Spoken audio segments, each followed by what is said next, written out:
ஓம் சாந்தி. பரம்பிதா பரமாத்ம தந்தை இந்த சங்கரர் மூலமாக ஆத்மாவில் உள்ள அழுக்குகளை நீக்கக்கூடிய காரியத்தை செய்கிறார். இது ஞான ரீதியில் நடக்கக்கூடிய விஷயமே தவிர ஸ்தூலமான சண்டை அழித்தல் என்ற விஷயம் கிடையாது.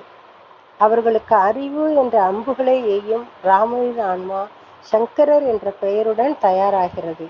அம்புகள் என்றால் வன்முறையான ஆயுதங்கள் அல்ல. பரமபிதா பரமாத்மா ராமரின் வாய் மூலமாக அவர்களுக்காக சொன்ன அறிவு என்ற கூர்மையான வார்த்தைகள். அந்த வார்த்தைகளின் ஆழமான அர்த்தங்கள் அவர்களுக்கான அறிவின் அம்புகளாக செயல்படுகின்றது. அந்த சிறந்த வாக்கியங்களை, மகா வாக்கியங்களை நாம் நிச்சயமாக விரும்புகிறோம். ஆனால் பிராமண குடும்பத்தில் ஊடுருவியுள்ள அந்த வகையான அசுர ஆன்மாக்களுக்கு அவை வன்முறை அம்புகளாக செயல்படுகின்றன. அவர்களின் இதயம் அவற்றால் காயப்படுத்தப்படுகிறது. தங்களது தவறுகளை உணர்ந்து திருத்திக் கொள்கின்றனர்.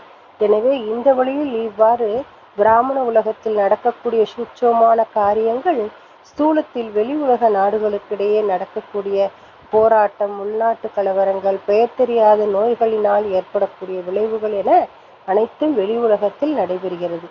இவ்வாறுதான் இறைவன் பழைய உலகத்தை அழித்து புதிய உலகத்தை ஸ்தாபனை செய்கிறார். ஓம் சாந்தி.